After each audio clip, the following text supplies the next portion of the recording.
Malam resepsi yang harusnya jadi momen bahagiaku justru berubah jadi neraka saat ibu mertua menunjuk wajahku dan berteriak, "Ini menantuku yang tidak berguna." Di hadapan ratusan tamu undangan, namun suasana seketika hening mencekam saat atasan suamiku berdiri, melangkah maju, dan membocorkan satu rahasia besar yang membuat seluruh keluarga suamiku gemetar ketakutan. Selamat datang di cerita Nela. Absen yuk, sahabat dari mana saja nih? Jangan lupa subscribe ya. Bagi yang sudah subscribe, semoga diberi rejeki yang mengalir. Malam ini seharusnya menjadi puncak kebahagiaan dalam hidupku, saat gaun dan hijab resepsi yang kupilih dengan teliti melekat rapi di tubuhku. Bau harum bunga melati yang merekah memenuhi seluruh ruangan ballroom hotel berbintang di Jakarta, berpadu dengan alunan musik akustik yang melantun lembut menghibur ratusan tamu undangan yang hadir. Namun, di balik senyum yang terus kutampilkan kepada para tamu yang bersalaman, dadaku terasa sesak oleh gemuruh kecemasan yang tak kunjung padam. Aku melirik suamiku yang berdiri tegap di sampingku, berharap mendapatkan setitik rasa aman dari tatapannya, tetapi dia justru sibuk membenarkan letak jasnya dengan wajah yang pucat dan dipenuhi rasa gelisah. Sejak pagi hari sebelum acara dimulai, aku sudah merasakan ada yang tidak beres dari sikap keluarga suamiku. Setiap kali aku berusaha menyapa atau sekadar menawarkan bantuan, mertuaku selalu memalingkan muka dan melemparkan tatapan dingin yang menusuk. Aku sadar betul bahwa sejak awal hubungan kami direstui, aku tidak pernah benar-benar diterima di dalam keluarga besar mereka yang selalu membanggakan status sosial dan kekayaan. Bagi mereka, aku hanyalah seorang wanita biasa dari latar belakang sederhana yang beruntung bisa menikah dengan putra kebanggaan keluarga mereka, tanpa mereka tahu sedikit pun perjuangan nyata yang telah kulalui selama ini. Lamunanku buyar ketika suara ketukan mikrofon bergema keras di seluruh ruangan, memotong musik latar yang sedang berputar. Suasana pesta yang semula riuh dengan gelak tawa para tamu mendadak berangsur hening saat sesosok wanita paruh baya berbalut kebaya brokat merah tua melangkah naik ke atas panggung utama. Itu adalah ibu mertuaku, berjalan dengan langkah arogan dan membawa mikrofon di tangan kanannya, sementara matanya menyapu seluruh ruangan dengan sorot keangkuhan yang sangat membara. Aku menahan napas, merasakan firasat buruk yang mendadak mencengkeram erat jantungku hingga rasanya sulit untuk sekadar menyedot udara. Selamat malam semuanya, terima kasih atas kehadiran ladies and gentlemen di acara pernikahan anak saya, ujar ibu mertuaku dengan suara nyaring yang sengaja dibuat-buat agar terdengar anggun. Namun, nada suaranya berubah dalam sekejap saat dia memutar tubuhnya dan menunjuk tepat ke arah wajahku dengan jari telunjuknya yang dipenuhi cincin emas. Tapi sebelum kita melanjutkan pesta ini, saya ingin kalian semua menyaksikan dan tahu siapa wanita yang berdiri di sebelah anak saya ini. Wanita yang berlagak polos di balik kain hijabnya ini. Ratusan pasang mata di dalam ballroom seketika tertuju padaku, diiringi bisik-bisik kasakusuk dari para tamu undangan yang mulai merasa heran. Wajahku terasa panas membakar, darahku seolah berhenti mengalir saat mendengar bentakan awal dari wanita yang seharusnya kuhormati sebagai ibuku sendiri. Aku meremas ujung gaunku erat-erat, mencoba mempertahankan kepalaku agar tetap tegak di hadapan sorotan kamera dan tatapan menghakimi dari orang-orang. Di sampingku, suamiku hanya menundukkan kepala dalam-dalam, sama sekali tidak melakukan gerakan apapun untuk melindungiku atau menghentikan aksi gila ibunya. Dengar kalian semua, ini menantuku yang tidak berguna. Teriak ibu mertuaku dengan histeris, membuat seluruh isi ruangan terperanjat kaget. Dia tidak punya latar belakang keluarga yang jelas, tidak membawa porsi harta apapun ke dalam keluarga kami, dan hanya menjadi beban bagi anak saya yang berprestasi ini. Wanita ini cuma menumpang hidup dan memanfaatkan hasil kerja keras anak saya demi menaikkan derajat keluarganya sendiri yang miskin. Kata-kata hinaan itu meluncur tanpa filter, menusuk tepat ke dalam ulu hatiku hingga rasa sakitnya sukar dilukiskan dengan kata-kata. Air mata mulai menggenang di pelupuk mataku, menahan beban kebohongan dan fitnah kejam yang dilontarkan di depan umum. Suamiku masih tetap diam membisu di sampingku, membiarkan nama baik dan martabat istri yang baru saja disahkannya di hadapan penghulu diinjak-injak begitu saja. Aku memandang suamiku dengan tatapan tidak percaya, menyadari betapa pengecutnya pria yang kupikir bisa menjadi pelindung hidupku di masa depan. Mertuaku tersenyum puas melihatku terdesak dan tak berkutik di bawah sorotan lampu panggung yang menyengat. Dia kembali mendekatkan mikrofon ke bibirnya untuk menyemburkan lebih banyak kata-kata kasar yang sudah disiapkannya. Saya sangat menyesal telah merestui pernikahan ini. Anak saya berhak mendapatkan wanita yang jauh lebih bermartabat, bukan wanita penggoda tanpa masa depan yang hanya tahu cara menghabiskan uang anak saya. Serunya lagi, diiringi gelengan kepala penuh kemarahan dari sanak saudaranya yang duduk di barisan depan panggung. Namun, sebelum ibu mertuaku sempat melanjutkan makian berikutnya, langkah kaki yang mantap dan menggema dari arah pintu masuk utama memecah keheningan mencekam ruangan tersebut. Seorang pria berjas dark navy dengan postur tinggi dan berwibawa berjalan melintasi karpet merah menuju panggung utama tanpa keraguan sedikit pun. Tatapan matanya yang tajam dan dingin menyapu ke arah panggung, memancarkan aura dominasi yang seketika membuat beberapa tamu penting berbisik kaget mengenali kehadirannya. Langkah pria itu terhenti tepat di bawah panggung, memandang lurus ke arah ibu mertuaku dengan senyum tipis yang penuh dengan nada sindiran. "Permisi, Nyonya," panggil pria itu dengan suara berat dan tenang yang menggema jernih di seluruh ruangan tanpa perlu menggunakan mikrofon. Dia membenarkan letak jam tangan mewahnya sebelum melanjutkan kata-katanya dengan tegas. "Saya rasa Anda perlu menjaga ucapan Anda sebelum mempermalukan diri Anda sendiri lebih jauh. Sebab pria yang Anda banggakan sebagai anak berprestasi itu hanyalah karyawan biasa di perusahaan saya, dan wanita yang sedang Anda hina sebagai tidak berguna ini adalah pemilik sah dari seluruh saham utama dan komisaris tertinggi di tempat anak Anda mengemis rezeki setiap bulannya." Kata-kata yang keluar dari mulut pria berjas dark navy itu menggantung di udara, menciptakan keheningan yang begitu pekat di seluruh ballroom. Ibu mertuaku membeku di tempatnya, mikrofon di tangannya perlahan bergetar, sementara senyum kemenangan yang tadinya terpatri di wajahnya runtuh seketika. Ratusan tamu undangan saling berpandangan dengan raut wajah terkejut yang luar biasa. Beberapa di antaranya mulai berbisik-bisik heboh. Aku memegang dada, mencoba menata napas yang berburu akibat guncangan emosi yang bertubi-tubi sejak beberapa menit lalu. Pria itu, Pak Bramantio, pemilik sekaligus direktur utama dari konsorsium bisnis terbesar di mana suamiku bekerja, melangkah santai naik ke atas panggung utama.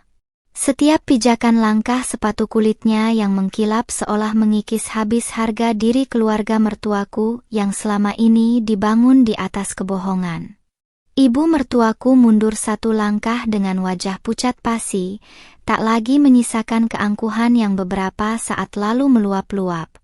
Suamiku sendiri tampak hampir pingsan, berkeringat dingin dengan kedua tangan yang bergetar hebat di samping tubuhnya. "Pak Bramantio," bisik suamiku dengan suara tercekat dan hampir tak terdengar, tenggorokannya seolah tersumbat ketakutan yang teramat sangat.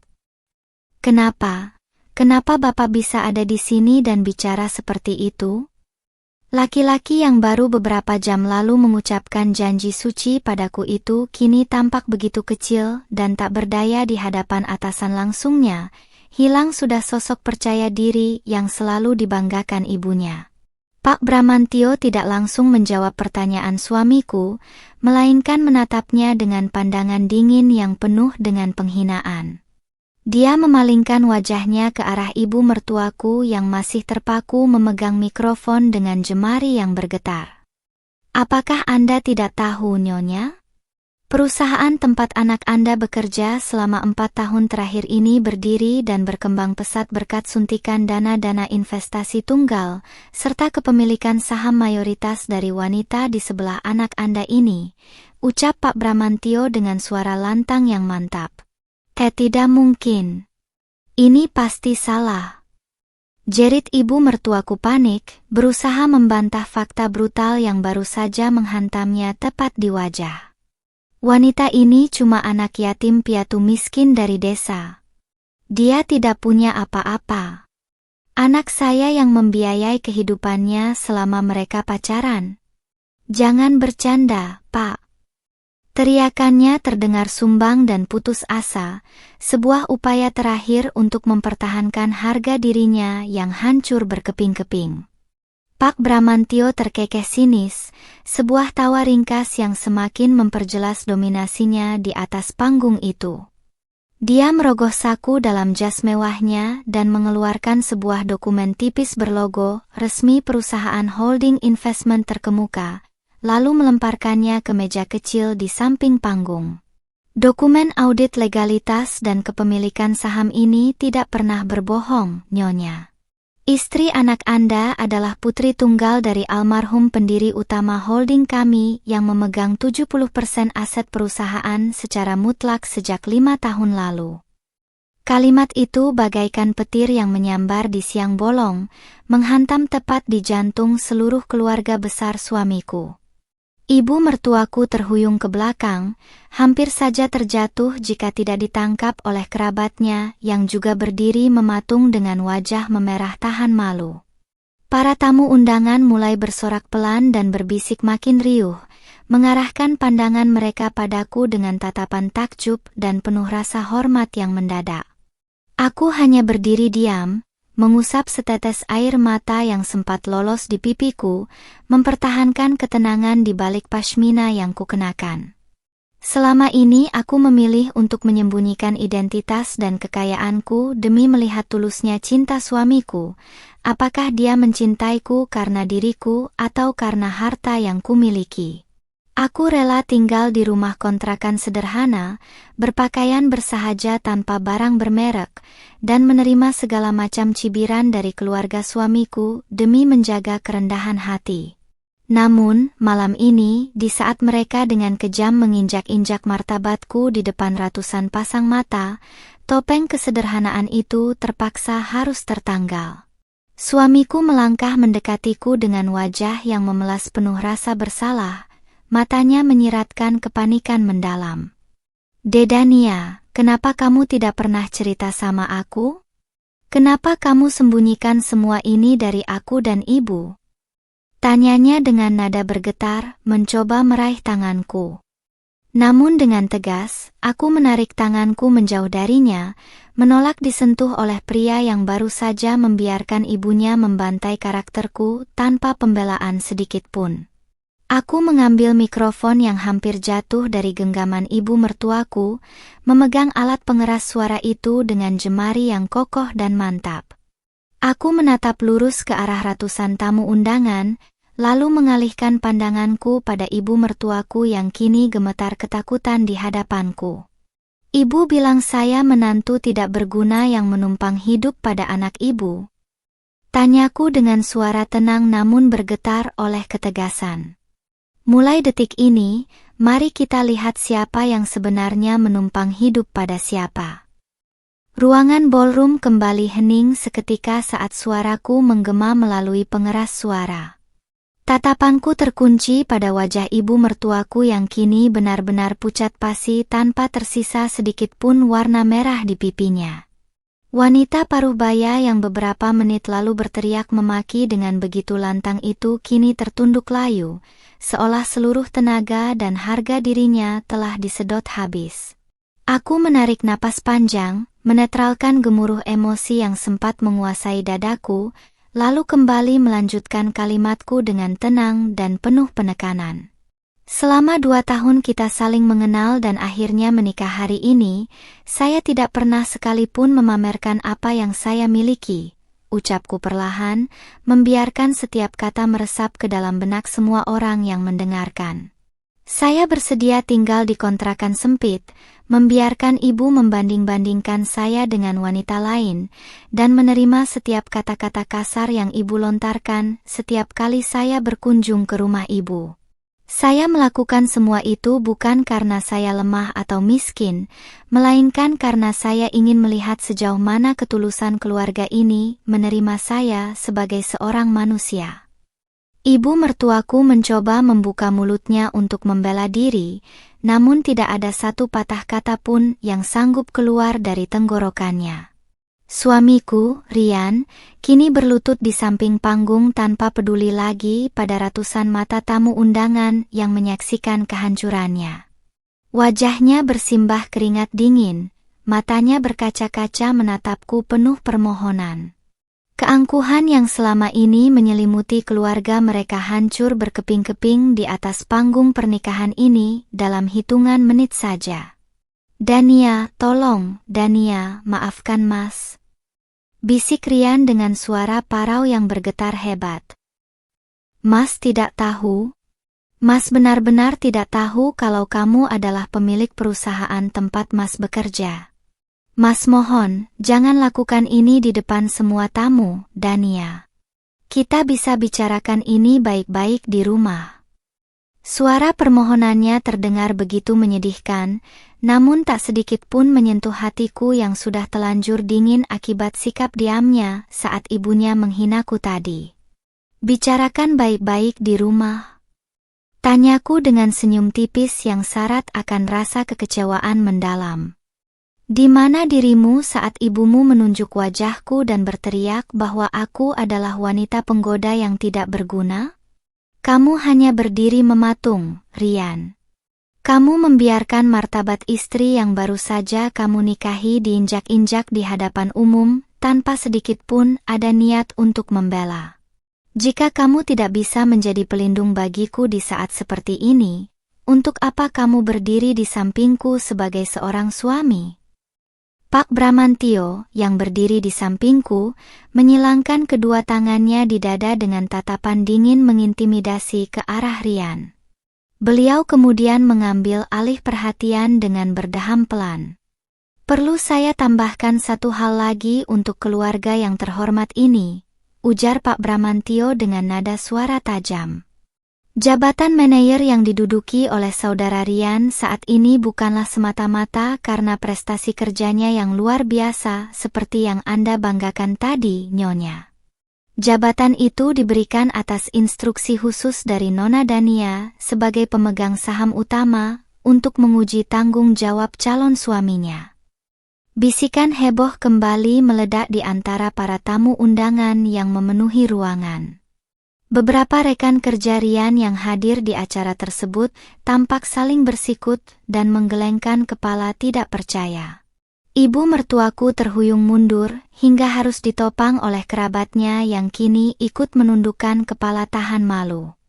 Kebohongan besar yang selama ini mereka bangun tentang kejayaan dan prestasi Rian hancur berantakan di depan publik secara tragis. Jadi, semua fasilitas kantor, bonus tahunan, dan kenaikan jabatan Rian selama ini, itu semua karena kamu, Dania? Tanya ibu mertuaku dengan suara serak yang hampir tak terdengar. Matanya membelalak menatapku, menyadari betapa besarnya kebodohan yang telah dia lakukan malam ini. Dia baru saja menghancurkan masa depan anak kesayangannya sendiri, hanya demi memuaskan rasa gengsi dan kesombongan semata. Aku tidak menjawab pertanyaan ibu mertuaku, melainkan membalikkan badan dan memandang Pak Bramantio dengan raut wajah mantap. "Pak Bramantio, tolong urus penarikan seluruh aset perusahaan yang selama ini difasilitaskan untuk saudara Rian. Mulai malam ini, lakukan evaluasi ulang terhadap posisi jabatannya sesuai dengan kinerja real yang dia miliki tanpa ada campur tangan atau keistimewaan dari saya lagi." "Siap, Nona Dania. Segera dilaksanakan malam ini juga," jawab Pak Bramantio tegas sambil membungkukkan badannya sedikit sebagai bentuk rasa hormat. Aku melepas cincin pernikahan yang melingkar di jari manisku, lalu meletakkannya dengan pelan di atas panggung di depan Rian yang menangis terisak. Tanpa menoleh lagi ke belakang, aku memutar tubuhku, membetulkan letak hijabku yang rapi, dan melangkah turun dari panggung dengan kepala tegak, meninggalkan pesta pernikahan yang baru saja berubah menjadi tempat pembuktian harga diriku. Langkah kakiku terdengar mantap menuruni anak tangga panggung, membelah karpet merah yang terhampar di tengah ruangan ballroom. Ratusan pasang mata tamu undangan kini menatapku bukan lagi dengan pandangan meremehkan atau kasihan, melainkan dengan rasa takjub dan hormat yang membisu. Aku berjalan terus tanpa sekalipun menoleh ke belakang, membiarkan gaun resepsiku bergeser lembut menyapu lantai, meninggalkan kemewahan palsu yang barusan dihancurkan oleh kesombongan pemiliknya sendiri. "Dania, jangan pergi, Dania. Tolong dengarkan Mas dulu," teriak Rian dari atas panggung dengan suara yang pecah oleh keputusasaan. Langkah kakinya terdengar tergesa-gesa mencoba mengejarku, namun sebelum dia sempat melangkah turun, Pak Bramantio dan 2 orang pengawal berbadan tegap sudah berdiri melangkah menghalangi jalannya dengan wajah dingin tanpa kompromi. Rian tertahan di tempat, menangis histeris sambil memanggil namaku di hadapan seluruh tamu yang menyaksikan kehancurannya. Di sudut panggung lain, ibu mertuaku tampak terkulai lemas di atas kursi dekorasi, ditumpangi oleh beberapa kerabatnya yang sibuk mengipasinya dengan wajah panik. Sorot mata wanita parubaya itu kini benar-benar kosong, menyadari bahwa kesombongan dan mulut tajamnya telah memicu bencana terbesar dalam hidup keluarga mereka. Orang-orang yang tadinya mengerumuninya untuk memberikan pujian, kini perlahan-lahan menjauh dan meninggalkan area panggung dengan bisikan penuh celaan. Begitu melangkah keluar dari pintu kaca besar ballroom hotel, udara malam Jakarta yang dingin menyapa kulit wajahku, membawa rasa lega yang luar biasa setelah ketegangan hebat di dalam ruangan. Sebuah mobil sedan hitam mewah yang dikendarai oleh sopir pribadiku sudah bersiap tepat di depan lobi utama hotel. Pak Bramantio berjalan cepat menyusulku dari belakang, membukakan pintu mobil dengan penuh rasa hormat, selayaknya kepada pimpinan tertinggi perusahaan. "Terima kasih banyak atas bantuannya malam ini, Pak Bramantio," ucapku pelan seraya membenarkan posisi Pashmina yang mengenakan kepala dengan rapi. "Maaf kalau kekacauan keluarga saya malam ini harus melibatkan Bapak dan mengganggu kenyamanan para tamu penting lainnya." Aku mencoba tersenyum tipis, meski di dalam hati kecilku masih ada luka yang menganga akibat pengkhianatan rasa percaya yang telah kuberikan pada Rian. "Anda tidak perlu meminta maaf sedikit pun, Nona Dania," balas Pak Bramantio dengan nada suara yang hangat namun penuh rasa hormat. "Justru saya yang merasa bersalah karena membiarkan pria pengecut seperti Rian memanfaatkan fasilitas dan nama besar perusahaan untuk menyombongkan diri di hadapan Anda selama ini. Semua instruksi penarikan fasilitas dan evaluasi jabatan sudah saya teruskan ke tim legal dan HRD, besok pagi semuanya selesai." Aku mengangguk pelan menandakan persetujuan, lalu melangkah masuk ke dalam kabin mobil yang harum dan nyaman. Pintu sedan hitam itu tertutup rapat, mengisolasi diriku dari bisingnya suasana lobi hotel yang mulai riuh oleh para tamu yang berhamburan keluar. Saat mobil perlahan melaju membelah gemerlap lampu jalanan ibu kota, aku bersandar pada sandaran kursi, menghela napas panjang untuk melepaskan seluruh beban yang menghimpit dada sejak beberapa jam lalu. HP di dalam tas kecilku tak berhenti bergetar dan menyala, menampilkan puluhan panggilan masuk serta pesan singkat dari Rian dan ibu mertuaku. Pesan-pesan yang masuk kini berubah 180 derajat. Dari yang dulunya penuh cemoohan menjadi permohonan maaf yang sangat menghibah, meminta kesempatan kedua agar hubungan keluarga ini bisa diselamatkan. Tanpa ragu sedikit pun, jemariku bergerak menggeser layar dan memblokir seluruh nomor kontak keluarga mereka satu persatu.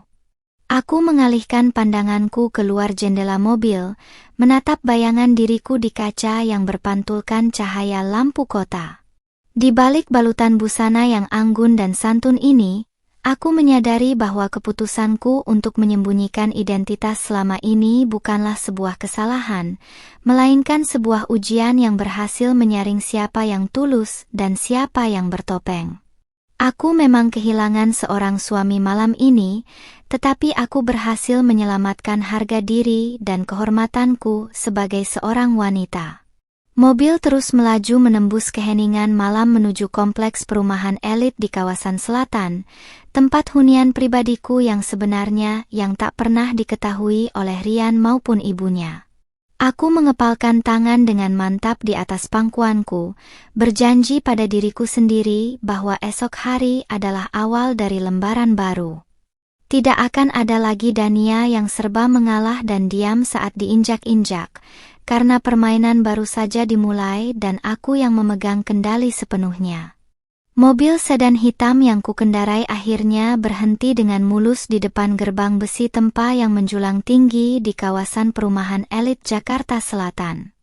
Petugas keamanan pribadi berkemeja safari hitam dengan sigap membuka gerbang, membungkuk hormat saat kendaraan mewah ini melaju perlahan memasuki pekarangan rumah megah berarsitektur modern minimalis milik keluargaku.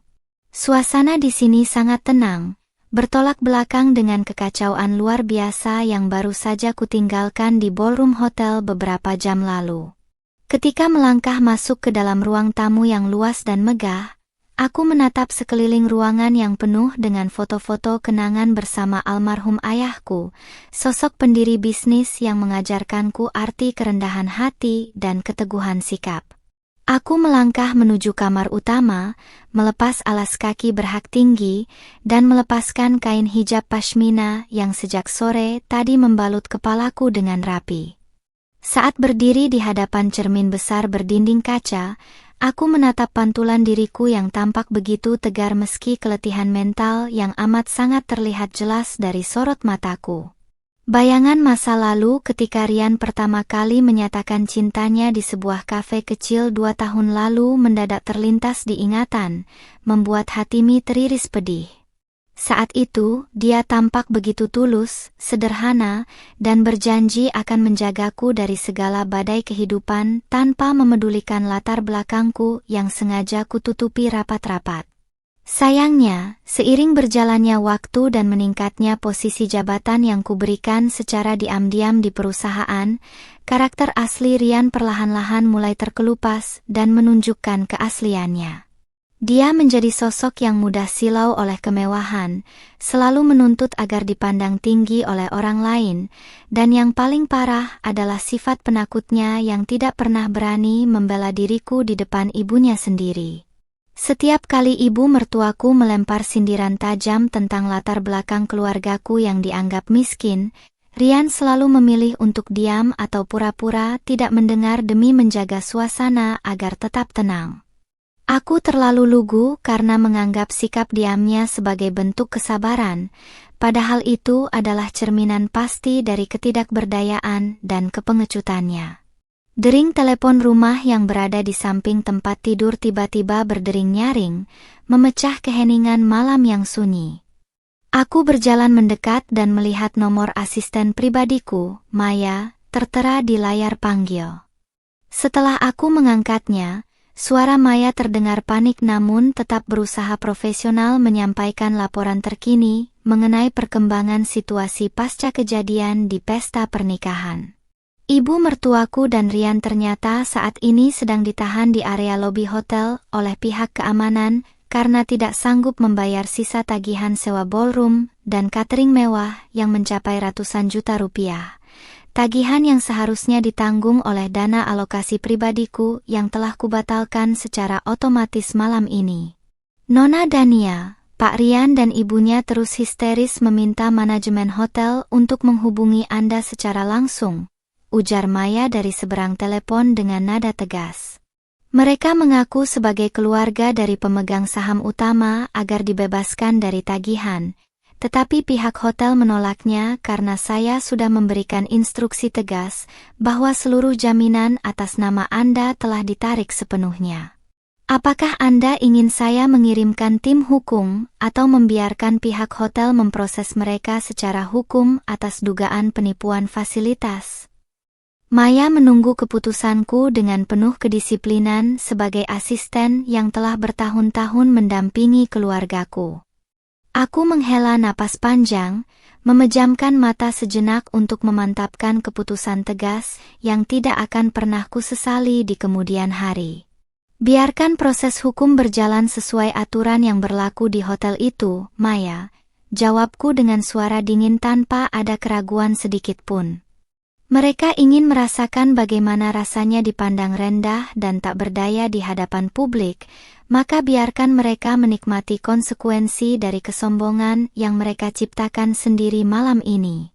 Jangan ada 1 rupiah pun uang dari rekening saya atau aset perusahaan yang digunakan untuk menyelamatkan mereka dari jeratan utang tersebut. Baik, Nona Dania, perintah Anda akan segera saya laksanakan malam ini juga, balas Maya sebelum akhirnya memutus sambungan telepon. Aku meletakkan kembali gagang telepon ke tempatnya dan berjalan menuju balkon kamar yang menghadap langsung ke taman belakang rumah. Angin malam yang berembus pelan menerpa kulit wajahku, membawa rasa sejuk yang perlahan menenangkan kepenatan jiwa. Aku tahu betul bahwa esok hari berita mengenai kekacauan di pesta pernikahan ini akan menjadi perbincangan hangat di kalangan pebisnis dan media massa, namun aku sudah siap menghadapi segala konsekuensinya dengan kepala tegak. Tidak lama berselang, pesan masuk membanjiri akun media sosial milikku dari beberapa kerabat Rian yang sebelumnya ikut tertawa dan memojokkanku di panggung resepsi. Pesan-pesan yang mereka kirimkan kini berisi permohonan maaf yang sangat merendah, memohon agar aku sudi membukakan pintu maaf dan membantu mengeluarkan Rian serta ibunya dari ikatan hukum yang menjerat mereka. Merekalah orang-orang yang tadi malam secara terang-terangan memandangku dengan tatapan jijik saat ibu mertuaku menyebutku sebagai wanita penggoda yang tak berguna, namun kini mereka mengemis kebaikanku seolah tak pernah terjadi apa-apa. Aku tersenyum sinis membaca pesan-pesan palsu yang dipenuhi kepura-puraan tersebut tanpa niat sedikit pun untuk membalasnya satu persatu. Pengalaman pahit malam ini mengajarkanku satu pelajaran berharga, bahwa rasa hormat manusia seringkali hanya tertuju pada harta dan tahta yang melekat pada diri seseorang, bukan pada ketulusan budi pekerti. Rian dan ibunya telah memilih untuk menyembah kekayaan duniawi dan menginjak-injak harga diri sesama manusia, maka sudah sepatutnya mereka menerima balasan yang setimpal dari perbuatan kejam mereka sendiri. Aku mematikan seluruh perangkat elektronik yang kupunya, memutuskan untuk memberikan ketenangan penuh bagi pikiran dan ragaku yang sudah sangat lelah. Saat merebahkan diri di atas tempat tidur yang empuk dan harum, aku menarik selimut hingga menutupi dada, memandang langit-langit kamar yang dihiasi lampu kristal nan indah. Ujian hidup yang begitu berat ini tidak membuatku hancur atau terpuruk, melainkan justru menempa diriku menjadi wanita yang jauh lebih kuat, mandiri, dan tidak akan pernah lagi membiarkan siapapun menginjak-injak martabatku di masa depan. Sinar matahari pagi yang hangat menerobos masuk melalui celah gorden jendela kamar, membangunkan diriku dari tidur yang sangat lelap. Momen bangun tidur kali ini terasa sangat berbeda dibanding hari-hari sebelumnya. Tidak ada lagi rasa cemas atau rasa tertekan yang biasanya menghantuiku setiap kali membayangkan harus menghadapi cemoohan keluarga Rian. Setelah membersihkan diri dan mengenakan pakaian kerja yang rapi, perpaduan blus katun modern yang elegan dengan hijab voal yang terpasang rapi menutup dada, aku melangkah turun ke ruang makan untuk menikmati sarapan pagi yang disiapkan oleh asisten rumah tangga dengan perasaan yang jauh lebih tenang. Di atas meja makan, tablet pribadiku sudah menyala dan menampilkan berbagai pemberitaan hangat dari beberapa media informasi bisnis terkemuka. Headline berita pagi ini dipenuhi oleh kabar mengejutkan mengenai insiden kekacauan di pesta pernikahan anak seorang mantan pejabat daerah yang diwarnai oleh pembongkaran status kepemilikan saham utama konsorsium bisnis terbesar. Nama Rian dan ibunya kini menjadi buah bibir di kalangan pengusaha dan masyarakat luas. Bukan karena prestasi atau kemewahan yang selalu mereka pamerkan, melainkan karena rasa malu luar biasa akibat kesombongan mereka sendiri yang kini berbalik menghancurkan reputasi keluarga. Maya sudah menungguku di ruang tamu dengan membawakan bundel berkas laporan penting terkait operasional perusahaan dan status terkini dari Rian. Dari laporan yang disampaikan Maya, Rian dan ibunya baru bisa keluar dari hotel pada pukul 3 dini hari tadi setelah menyerahkan seluruh perhiasan emas dan menjaminkan BPKB mobil pribadi mereka kepada pihak manajemen hotel untuk menutupi biaya kerugian pesta. Wajah Rian dikabarkan sangat pucat dan terus-menerus mencoba mendatangi kantor pusat sejak subuh tadi, berharap bisa menemuiku secara langsung untuk memohon pengampunan atas semua perbuatan gila ibunya. Nona Dania, Pak Rian saat ini sudah berada di area lobi utama gedung kantor pusat bersama ibunya, ujar Maya dengan nada laporan yang sangat profesional dan tenang. Pihak keamanan gedung sudah menahan mereka di area penerima tamu sesuai instruksi Anda, dan mereka menolak untuk pergi sebelum bisa bertemu dengan Anda. Beberapa wartawan media hiburan dan bisnis juga mulai berkumpul di depan gedung setelah mendengar rumor mengenai pembatalan pernikahan ini.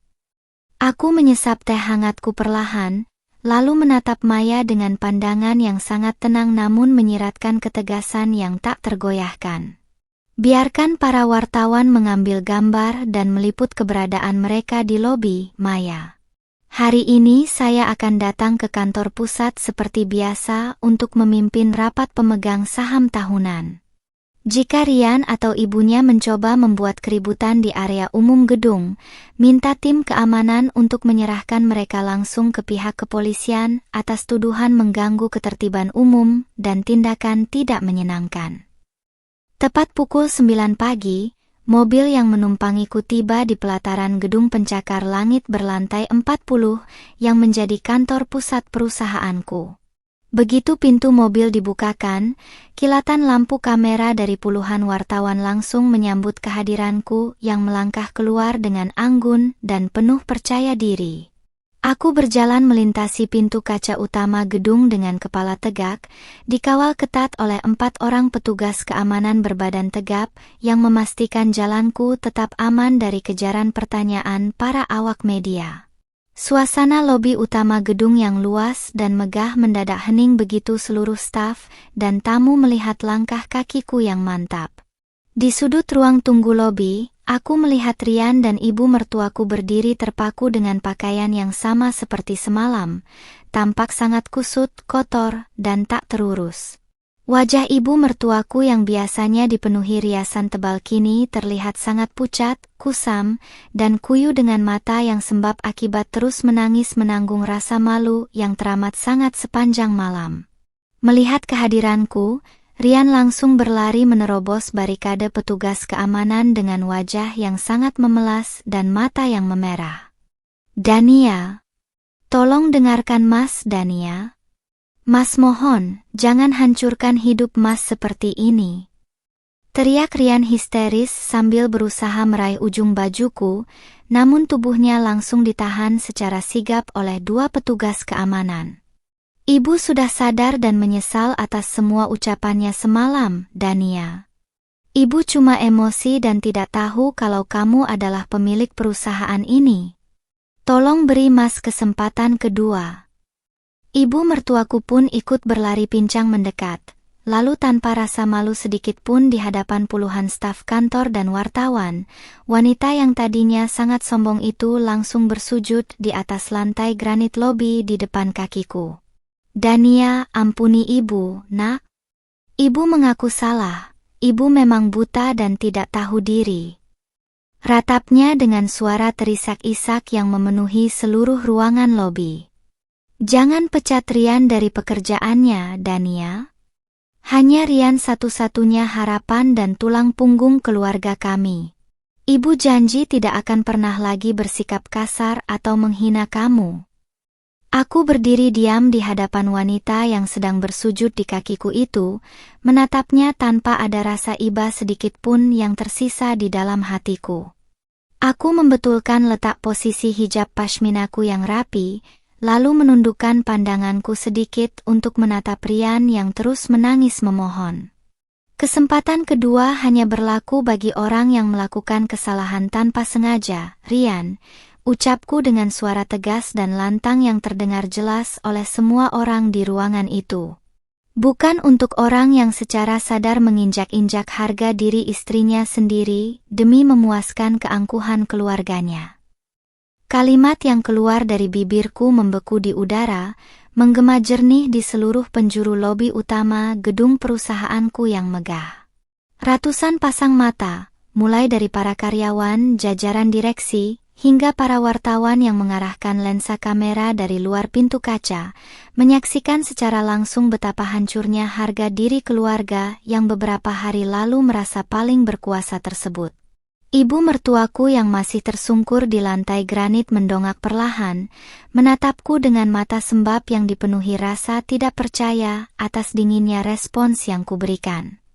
"Dania, Ibu mohon, Nak, jangan sekejam ini pada keluarga suami kamu sendiri," ratap ibu mertuaku dengan suara serak yang putus-putus, berusaha meraih ujung sepatu yang kukenakan dengan jemarinya yang gemetar.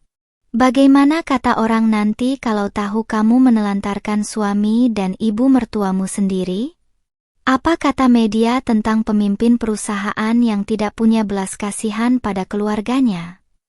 Wanita itu masih mencoba menggunakan manipulasi moral terakhirnya untuk menyudutkanku di depan publik. Aku tersenyum tipis, sebuah senyuman dingin tanpa kehangatan yang membuat ibu mertuaku seketika menghentikan ucapannya. "Keluarga?" tanyaku dengan nada santai namun menusuk hingga ke ulu hati. Bukankah semalam di hadapan ratusan tamu undangan, ibu sendiri yang berteriak di depan mikrofon bahwa saya adalah wanita miskin, tidak berguna, dan hanya menjadi beban bagi anak ibu? Bukankah ibu yang secara sadar memutus hubungan kekeluargaan itu sebelum pesta selesai? Rian menggelengkan kepalanya dengan kuat, air matanya menetes makin deras membasahi pipinya yang kusam. "Itu semua cuma kehilafan ibu, Dania. Mas sama sekali tidak berniat mempermalukan kamu," serunya panik saat melihat dua petugas keamanan makin memperketat cengkeraman di lengannya. "Mas mencintai kamu, Dania. Mas sungguh-sungguh mencintai kamu sejak awal kita bertemu, bukan karena harta atau jabatan kamu ini. Jika kamu benar-benar mencintaiku, Rian, kamu tidak akan membiarkan ibumu menghina wanita yang baru saja kamu nikahi," balasku tegas, memotong omong kosong yang keluar dari mulutnya. Cinta tidak akan pernah berdiri mematung saat orang yang dicintainya dihancurkan karakter dan harga dirinya. Cinta yang kamu maksud adalah rasa nyaman atas fasilitas dan nama baik yang selama ini kuberikan secara diam-diam untuk menaikkan derajat hidupmu. Pak Bramantio melangkah keluar dari lift eksekutif bersama tim hukum perusahaan, berjalan mendekati area tempat kami berdiri. Langkah kakinya yang mantap menambah ketegangan di area lobi yang sudah sangat sunyi tersebut. Beliau menyerahkan sebundal berkas resmi berlogo Lembaga Hukum Negara kepadaku, lalu memandang Rian dengan tatapan profesional tanpa sedikit pun belas kasihan. "Saudara Rian," ujar Pak Bramantio dengan suara berat yang memenuhi ruangan. "Berdasarkan keputusan rapat direksi dan perintah langsung dari Dewan Komisaris Utama, status Anda sebagai karyawan dan manajer operasional di perusahaan ini secara resmi dituntut pembatalan mulai hari ini. Selain itu, tim hukum kami telah mengajukan gugatan ganti rugi atas penyalahgunaan aset serta penggelapan dana fasilitas kantor yang Anda gunakan untuk kepentingan pribadi keluarga Anda selama 1 tahun terakhir." Rian membelalakkan matanya, Wajahnya mendadak pucat pasi bagaikan mayat saat mendengar ancaman hukuman pidana dan finansial yang kini membayang di hadapannya. Penggelapan dana? Maksud Bapak apa? Saya tidak pernah menggelapkan uang kantor. Teriaknya membela diri dengan suara yang makin meninggi akibat rasa takut yang amat sangat. Pak Bramantio terkekeh pelan, lalu membukakan lembaran bukti transaksi di dalam berkas tersebut di hadapan Rian dan ibunya. Mobil sedan mewah yang dipakai ibu Anda, kartu kredit limit tinggi yang digunakan untuk membeli barang-barang bermerek keluarga Anda, serta cicilan rumah mewah yang Anda klaim sebagai hasil kerja keras Anda, semuanya dibayar menggunakan dana operasional khusus yang dialokasikan Nona Dania untuk investasi proyek, bukan untuk pemborosan pribadi Anda. Karena pernikahan batal dan hubungan kerja dihentikan, seluruh aset tersebut disita oleh negara dan perusahaan mulai detik ini. Jeritan histeris ibu mertuaku kembali memecah keheningan lobi saat beberapa petugas polisi berseragam yang dipanggil oleh tim hukum melangkah masuk ke dalam gedung. Ibu mertuaku pingsan seketika di atas lantai, sementara Rian dipasangi borgol di kedua pergelangan tangannya, tanpa sanggup melawan sedikit pun. Aku berbalik membelakangi mereka, menatap lurus ke arah pintu lift eksekutif yang terbuka, siap melangkah masuk menuju ruang rapat Dewan Komisaris, untuk mengambil alih kendali penuh atas hidup dan perusahaanku. Suara raungan sirine mobil polisi yang perlahan menjauh dari area pelataran gedung kantor pusat menjadi penanda berakhirnya drama tragis di lobi utama. Aku melangkah masuk ke dalam lift eksekutif bersama Pak Bramantio dan Maya, meninggalkan kehebohan yang masih tersisa di antara para staf dan awak media. Dinding lift yang terbuat dari kaca transparan memperlihatkan pemandangan-pemandangan kota Jakarta dari ketinggian yang makin menjauh, seolah mencerminkan jarak yang kini membentang antara kehidupanku yang baru dan masa lalu kelam yang telah kutinggalkan. Begitu pintu lift terbuka di lantai 40, jajaran direksi dan anggota Dewan Komisaris sudah berdiri rapi di sepanjang koridor, menyambut kehadiranku dengan sikap membungkuk penuh hormat. Mereka adalah orang-orang hebat yang selama ini menjalankan roda bisnis perusahaanku di bawah arahan almarhum ayahku, dan kini mereka menatapku bukan lagi sebagai putri pewaris yang tersembunyi, melainkan sebagai pimpinan tertinggi yang berani mengambil tindakan tegas tanpa ragu-ragu demi menjaga integritas perusahaan. Selamat pagi, Nona Dania. Sapa salah seorang komisaris senior dengan senyum hangat saat membukakan pintu ruang rapat utama yang megah. Seluruh laporan keuangan, dokumen penyitaan aset terkait saudara Rian, serta berkas pembatalan pernikahan telah disiapkan oleh tim legal kami. Kami semua di sini berada di belakang Anda sepenuhnya untuk mendukung setiap keputusan strategis yang akan Anda ambil hari ini. Aku mengangguk pelan, membalas sapaan mereka dengan senyuman yang anggun dan santun. Terima kasih atas kesetiaan dan kerja keras Bapak dan Ibu sekalian, ucapku sambil menduduki kursi pimpinan di ujung meja rapat yang panjang. Hari ini kita tidak hanya akan membersihkan sisa-sisa masalah personal yang sempat mengganggu nama baik perusahaan, tetapi juga merestrukturisasi manajemen agar kejadian penyalahgunaan wewenang seperti yang dilakukan saudara Rian tidak akan pernah terulang kembali di masa depan. Rapat berlangsung maraton selama hampir 3 jam dengan penuh kedisiplinan dan profesionalisme. Kami menyetujui penunjukan manajer operasional baru yang jauh lebih berkompeten, membatalkan seluruh kontrak kerjasama yang pernah diajukan oleh kerabat-kerabat Rian yang memanfaatkan posisinya, serta menyetujui langkah hukum tegas untuk melelang seluruh aset sitaan dari keluarga mertuaku demi mengembalikan kerugian kas operasional perusahaan. Sementara itu di tempat lain, situasi Rian dan ibunya berbalik menjadi mimpi buruk yang makin pekat. Maya masuk ke dalam ruang rapat di sela-sela jeda istirahat dan menyerahkan tablet yang berisi kabar terbaru dari kepolisian sektor kota. Dari laporan tersebut, ibu mertuaku yang sempat pingsan kini harus menjalani pemeriksaan intensif bersama Rian terkait tuduhan pencucian uang dan penipuan fasilitas negara, mengingat sebagian dana operasional yang disalahgunakan Rian ternyata dialirkan ke rekening pribadi ibunya untuk membeli perhiasan dan arisan mewah. Tidak hanya itu, sanak saudara dari pihak keluarga Rian yang semalam ikut menyoraki dan menghinaku di panggung resepsi kini saling tuduh dan berselisih paham. Mereka panik karena uang investasi bodong yang pernah dititipkan kepada ibu mertuaku demi mendapatkan pembagian keuntungan dari proyek perusahaanku dipastikan hangus sepenuhnya. Rumah keluarga Rian yang berada di kawasan pinggiran kota pun sudah dipasangi garis polisi dan stiker penyitaan oleh tim jurusita pengadilan. Selesai rapat, aku berjalan menuju ruangan kerja pimpinan yang luas dengan pemandangan langsung ke arah Monumen Nasional. Aku berdiri di depan jendela kaca besar, membenarkan posisi hijab voal yang melekat di kepalaku, lalu menghela napas panjang.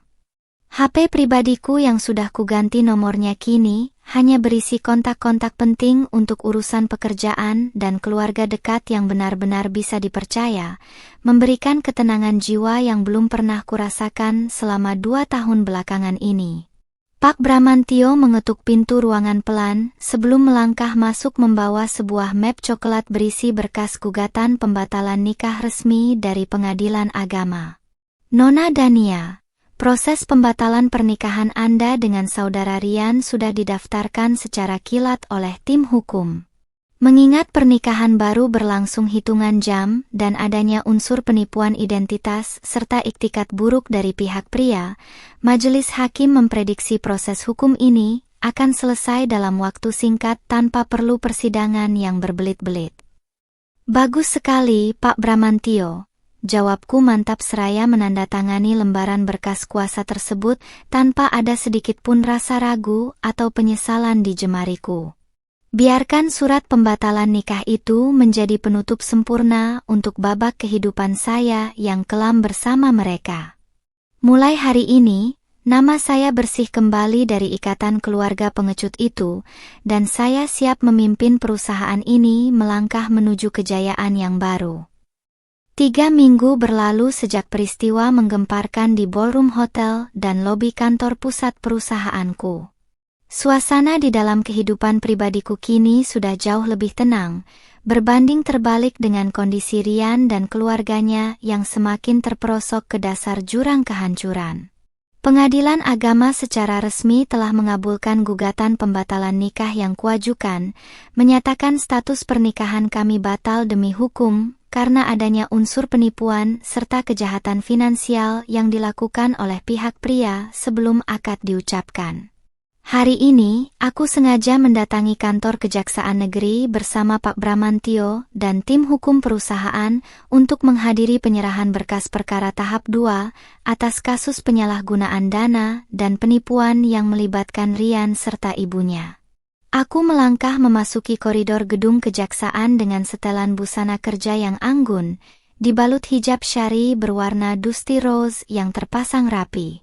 Langkah kakiku yang mantap dan tenang menarik perhatian beberapa petugas dan wartawan yang sudah bersiap mengabadikan momen proses hukum kasus yang sempat viral di seluruh tanah air ini. Di ruang tunggu pemeriksaan, aku melihat Rian duduk di atas kursi besi dengan pakaian tahanan berwarna oranye bernomor punggung. Wajah tampan yang dulu dipamerkannya dengan penuh kebanggaan kini terlihat sangat kusam, ceking, dan tidak terurus dengan lingkaran hitam pekat di bawah matanya. Di sebelahnya, ibu mertuaku duduk tertunduk layu dengan pakaian tahanan serupa, tanpa ada lagi perhiasan emas yang menempel di tubuhnya, atau keangkuhan yang pernah menjadi ciri khasnya saat menunjuk-nunjuk wajahku di hadapan tamu undangan. Ketika mata Rian tidak sengaja bertatapan dengan mataku, pria itu langsung bangkit berdiri dan hendak melangkah mendekat. Namun petugas kepolisian yang berjaga di sampingnya dengan cepat menahan pergerakannya. Dania, tolong mas, Dania. Ratap Rian dengan suara parau yang amat menyedihkan, air mata langsung menetes membasahi pipinya yang makin tirus. Mas tidak sanggup tinggal di dalam sel penjara, Dania. Mas janji akan bayar semua kerugian perusahaan. Mas akan kerja apa saja asalkan kamu mau mencabut laporan ini dan memaafkan Mas. Ibu mertuaku yang mendengar suara anaknya ikut mendongakkan kepala, lalu merangkak pelan di lantai dingin kejaksaan menuju ke arah posisi berdiriku. Dania, kasihanilah Rian, nak, kasihanilah ibu. Bisiknya dengan nada suara yang bergetar penuh penderitaan dan keputusasaan.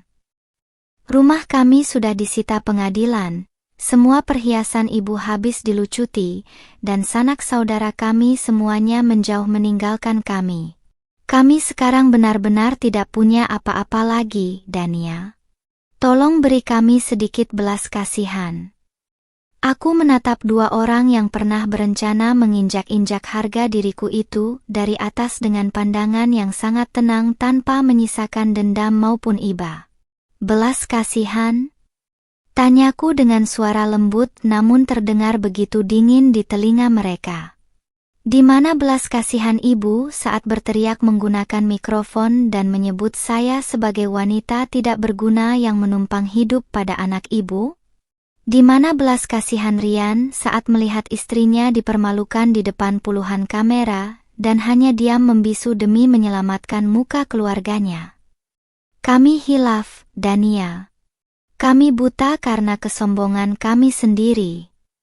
Jerit ibu mertuaku sambil terisak-isak menepuk dadanya sendiri yang terasa sesak. Ibu tidak tahu kalau kamu adalah pemilik perusahaan raksasa itu. Kalau saja ibu tahu sejak awal bahwa kamu kaya raya, ibu tidak akan pernah memaki atau meremehkan kamu seperti itu. Wanita paruh baya itu tanpa sadar menyuarakan kebenaran pahit tentang sifat aslinya yang hanya mau menghormati seseorang berdasarkan harta dan tahta semata. Senyum tipis yang syarat akan rasa dingin mengulas di bibirku saat mendengar pengakuan jujur dari mulut wanita di hadapanku ini. Justru karena itulah Allah menyingkap semua topeng kalian di panggung pernikahan itu, Ibu. Balasku tegas tanpa henti memandang mata mereka satu persatu.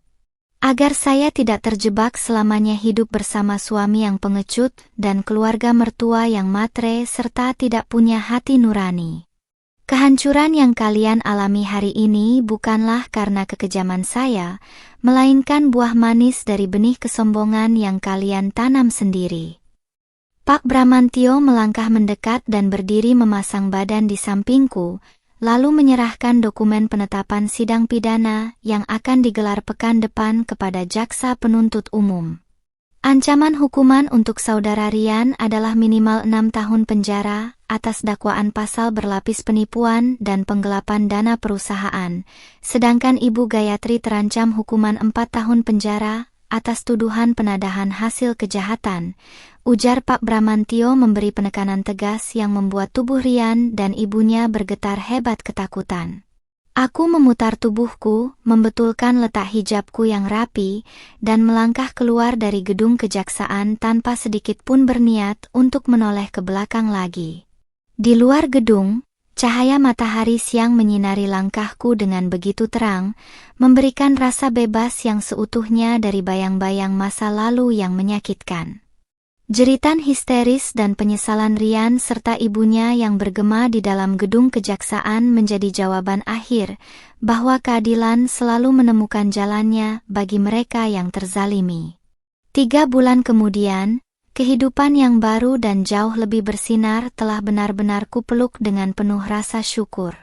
Pagi ini, matahari terbit memancarkan sinar keemasannya melintasi kaca-kaca megah gedung pusat perusahaanku, membawa kehangatan yang seolah menyinari setiap sudut hatiku yang kini telah pulih seutuhnya. Aku berdiri anggun di atas panggung ruang konferensi utama, mengenakan setelan busana kerja modern berbalut hijab syari berwarna krim yang anggun, siap meresmikan ekspansi proyek investasi baru perusahaan di hadapan puluhan mitra bisnis internasional dan puluhan awak media. Tidak ada lagi jejak rasa sakit, cemas, atau trauma dari pengkhianatan masa lalu yang tersisa di dalam diriku. Pengalaman pahit di panggung pernikahan itu tidak menghancurkanku, melainkan menempa keteguhan jiwaku hingga menjadi sosok pemimpin yang jauh lebih bijaksana, mandiri, dan berwibawa. Tepuk tangan riuh bergema di seluruh ruangan saat aku mengakhiri pidato pembukaanku dengan senyuman tulus, menyambut masa depan yang kini sepenuhnya berada di bawah kendaliku sendiri, tanpa ada bayang-bayang manipulasi dari siapapun. Di sisi lain, kabar dari persidangan kasus Rian dan ibunya telah mencapai ketukan palu terakhir dari Majelis Hakim Pengadilan Negeri. Rian secara resmi dijatuhi hukuman penjara selama 7 tahun atas tindak pidana penipuan dan penggelapan dana perusahaan secara berlanjut, sementara ibu mertuaku divonis hukuman 4 tahun penjara akibat keterlibatannya menikmati hasil kejahatan tersebut. Seluruh aset, rumah, perhiasan, hingga rekening tabungan milik keluarga mereka habis disita negara untuk memulihkan kerugian kas perusahaan yang pernah disalahgunakan. Kabar yang kuterima dari tim legal menyebutkan bahwa kondisi Rian di dalam lembaga pemasyarakatan sangat mengenaskan dan terpuruk. Pria yang dulunya selalu membanggakan jabatan dan penampilannya itu kini sering menangis terisak di dalam sel, terus-menerus meratapi kebodohannya yang telah membuang wanita tulus demi mematuhi kesombongan ibunya. Kerabat-kerabat mereka yang dulu selalu datang memuji dan menikmati fasilitas pun kini membuang serta memutus hubungan keluarga sepenuhnya, enggan dikaitkan dengan nama besar keluarga penipu yang telah runtuh itu. Ibu mertuaku sendiri dikabarkan mengalami guncangan jiwa dan depresi berat di dalam sel tahanan wanita karena tak sanggup menerima kenyataan pahit dari kehidupannya yang berubah drastis. Wanita yang dulu begitu sombong menunjuk-nunjuk wajahku dan berteriak bahwa aku adalah menantu yang tidak berguna kini, harus menghabiskan sisa masa tuanya di balik jeruji besi dingin, dijauhi oleh semua sanak saudara, dan menanggung malu yang tak akan pernah terhapuskan sepanjang hidupnya.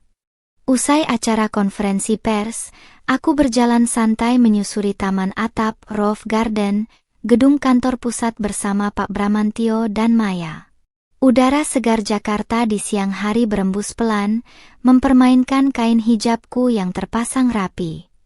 Pak Bramantio menyerahkan laporan perkembangan usaha yang menunjukkan peningkatan nilai saham perusahaan hingga mencapai rekor tertinggi sepanjang sejarah berdiri, sebuah pencapaian luar biasa yang membuktikan kapabilitas serta kepemimpinanku secara mutlak. Terima kasih banyak untuk dedikasi dan kerja keras Bapak serta Maya selama masa-masa sulit kemarin. Ucapku lembut seraya menatap pemandangan cakrawala kota Jakarta yang membentang luas di hadapan kami. Tanpa dukungan dan ketegasan tim, mungkin saya tidak akan bisa berdiri sampai di titik ini dengan kepala tegak. Pak Bramantio tersenyum hangat dengan raut wajah penuh rasa bangga. Anda tidak perlu berterima kasih kepada kami, Nona Dania. Anda sendiri yang berdiri tegar dan membuktikan kepada dunia bahwa kehormatan serta harga diri seorang wanita tidak bisa dibeli atau diinjak-injak oleh siapapun. Kami semua sangat bangga bisa bekerja di bawah kepemimpinan Anda. Aku tersenyum tipis, meremas lembut kedua tanganku sendiri di atas pangkuan dengan kepuasan batin yang mendalam. Pengalaman hidup ini mengajarkanku sebuah kebenaran hakiki bahwa kerendahan hati bukanlah sebuah kelemahan, dan kesederhanaan bukanlah tanda ketidakmampuan.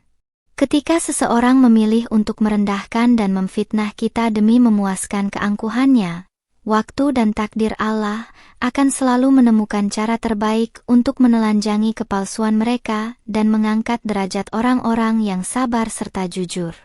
Aku membetulkan letak hijabku, lalu melangkah kembali menuju pintu masuk ruangan kantor dengan senyuman bahagia yang terpancar nyata dari wajahku. Cerita tentang menantu yang dihina dan dianggap tak berguna itu kini telah usai dengan kemenangan yang manis atas keadilan. Aku, Dania, melangkah mantap menyongsong masa depan yang cerah, sebagai seorang wanita yang berani mempertahankan martabatnya dan memegang penuh kendali atas takdir hidupnya sendiri.